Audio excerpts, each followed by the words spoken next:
All right, we also have a theorem called the exterior angle theorem, and this is saying that the measure of an exterior angle, in this case, angle 1 is an exterior angle because it's outside of the triangle. Right, here's the triangle. The measure of an exterior angle of a triangle is equal to the sum of the measures of the two remote interior angles. Remote interior angles are going to be the angles that are not adjacent. They are not touching the exterior angle. So that would be angle A and angle B. And if I were to add angle A and angle B together, they are going to equal angle 1. Okay. So let's use it.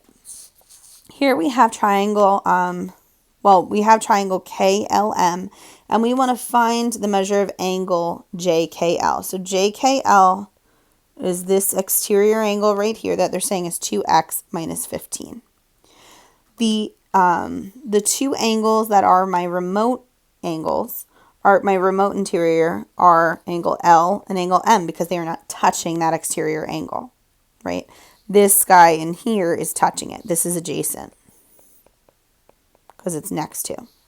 So if I add L and M together, so x plus 50, they're going to equal that outside angle, 2x minus 15. All right, so let's subtract x from both sides. We get 50 is equal to x minus 15, and when we add, x is going to equal 65. So in order to find this angle, we just need to plug it in. So that's 2 times 65 minus 15. All right, 2 times 65 is going to give us 130 minus 15. So we're going to get 115 for the measure of angle JKL. Okay. For the next one, we want to find the measure of angle 1. That's this angle out here. So we know if I add the two remote angles, remote interior, they are going to equal that exterior angle. So the measure of angle 1 is going to equal, we've got, remember this is really 90 with that box, 90 plus 40. So the measure of angle 1 is going to equal 130. Okay. All right. Now we have something called a corollary, but let's explain what a corollary is first. So it's a theorem with a proof that follows a direct result. Follows as a direct result of another theorem. So you can automatically assume it because of this other theorem. So one of those is that acute angles of a right triangle are complementary. So if I know one of my angles is 90 degrees, the other two angles have to add to 90 degrees. Really, that's because if we have 180 in a triangle to begin with, and I know one of the angles is 90, when I take away 90, there's only 90 left to split between these two angles. We also know that there can be at most one right or obtuse angle in a triangle. If we need three angles and we already have an angle that's 90 degrees, there's only 90 left to split up between two angles. So I can't have two right triangles or two right angles. In my triangle, I won't have enough degrees to give the third angle. Anything bigger is also the same case. All right, so we want to find the measures of each numbered angle here. Kind of like what we were doing before. You can kind of start anywhere here. I would just start to look for the triangles that are complete. So I see over here on the left, 52 degrees in the corner. That's 90. We've got that box there. And angle 1. So if I add the measure of angle 1 plus 52 plus 90, that's going to equal 180. But I don't actually have to do all that. Because I know it's a right triangle, I know that these two angles are going to add to 90 degrees. Now I could go through all that. I could have said the measure of angle 1 plus, angle 1 plus 52 plus 90 equals 180. But when I subtract the 90 off from each side, I'm going to get right back here. So it's saving us a step. All right, so let's subtract 52 from both sides. So the measure of angle 1 is going to equal 38.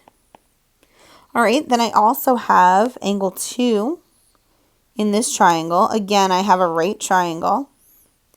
One corner is 38, so angle 2 plus 38 should equal 90. So that means that the measure of angle 2 is going to equal 52. All right. Let's see what else we have. So angle 3, you know what? It might be easier to find angle, well, it doesn't really matter where we start. It doesn't really make a difference, but this isn't showing very well. But we do have a rectangle here. This didn't print very well. There's a right angle here. There's a right angle here. There's a right angle here. That means there's a right angle here. So we could actually find angle 4 just by saying, well, actually, let's do 3. Why not? We know that this entire angle adds to 90 degrees, so angle 2 plus 3 has to equal 90. That has nothing to do with these corollaries. That's just because we know that this is a 90-degree angle right here. So we know that angle 2 plus angle 3 has to equal 90, and we already know angle 2 is 52. So that means that the measure of angle 3 is going to give us 38. And we can use very similar logic to find angle 4. We know this is 90 degrees, so the measure of angle 1 plus the measure of angle 4 is going to equal 90. And we already know that angle 1 is 38. So that means that the measure of angle 4 is going to equal 52.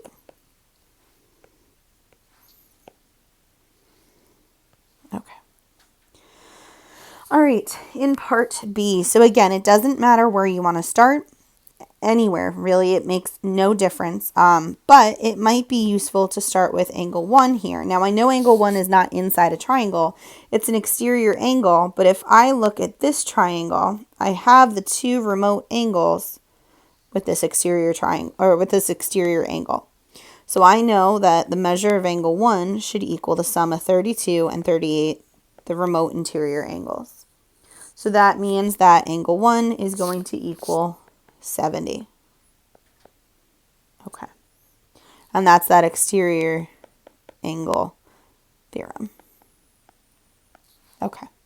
So now that we know that that's 70, I know that angle 1 and angle 2 are a linear pair.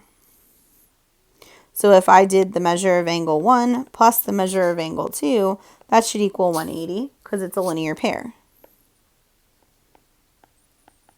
So I can replace angle 1 with 70 because that's what I just solved it as. So that means angle 2 is going to equal 110. Okay. All right, so from here, the next thing I can do is if I take a look at angle, let's see, what would be a good angle to do next? Oh, that's not bad. So we have vertical angles here. So if I know angle 1 is 70, this makes that crisscross. That means this is also going to be 70. That might be a good way to do this. And then I can look at this triangle in here. And I see 70, 64, and then the missing angle. So the measure of angle 3 plus 70 plus 64 is equal to 180. That's just because all the triangles, the triangle angle sum theorem. So triangle angle sum theorem. All right, so when I add them together, that's going to give me 134. And then when I subtract, I'm going to get 46. All right. Let's see where we're at. So now we need to get angle 4 and angle 5. Well, we know that angle 3 is 46. We know that we've got that 32 degrees there.